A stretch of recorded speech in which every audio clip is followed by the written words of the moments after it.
Dans un monde de plus en plus numérisé, la sécurité informatique est devenue une priorité absolue. Les cybermenaces évoluent sans cesse, et il est essentiel de protéger nos systèmes contre les attaques potentielles. Pour détecter les failles, avant qu'elles ne soient exploitées, un outil est indispensable, le scanner de vulnérabilité.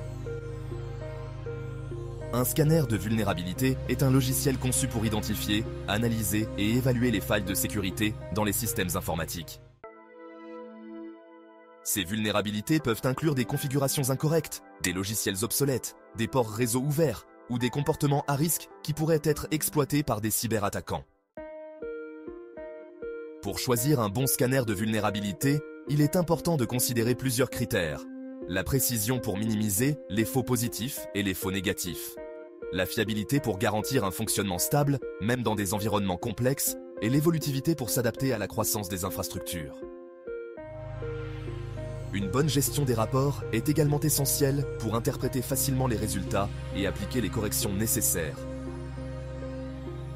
Les scanners de vulnérabilité se déclinent en deux grandes catégories. Les scanners logiciels, installés directement sur les systèmes à analyser, et les scanners cloud, plus flexibles et faciles à déployer. Les scanners logiciels offrent un contrôle total, mais nécessitent des ressources matérielles importantes, tandis que les scanners cloud, bien que plus faciles à gérer, peuvent soulever des questions de confidentialité. Les analyses de vulnérabilité peuvent être intrusives ou non intrusives. Les analyses intrusives tentent d'exploiter les vulnérabilités identifiées pour vérifier leur exploitabilité.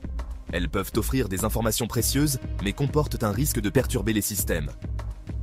Les analyses non intrusives détectent les failles sans interférer avec le système cible, réduisant ainsi les risques de perturbation. Lors d'une analyse de vulnérabilité, on peut choisir de réaliser une analyse avec ou sans identifiant.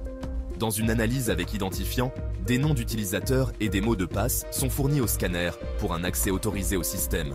Cela permet de collecter des informations plus détaillées, de détecter des vulnérabilités internes comme des accès non autorisés aux bases de données ou des erreurs de configuration des permissions, et de réduire le nombre de faux positifs et faux négatifs. En revanche, une analyse sans identifiant simule une attaque externe sans accès autorisé, ce qui permet d'évaluer les vulnérabilités visibles pour un attaquant non authentifié, comme les ports réseau ouverts ou les failles dans les interfaces publiques. Les scanners de vulnérabilité sont des outils essentiels pour renforcer la sécurité informatique. En les sélectionnant avec soin et en comprenant leur fonctionnement, il est possible de détecter proactivement les failles de sécurité. Toutefois, il est important de compléter ces analyses par un examen manuel des journaux et des configurations pour assurer une protection maximale contre les cybermenaces.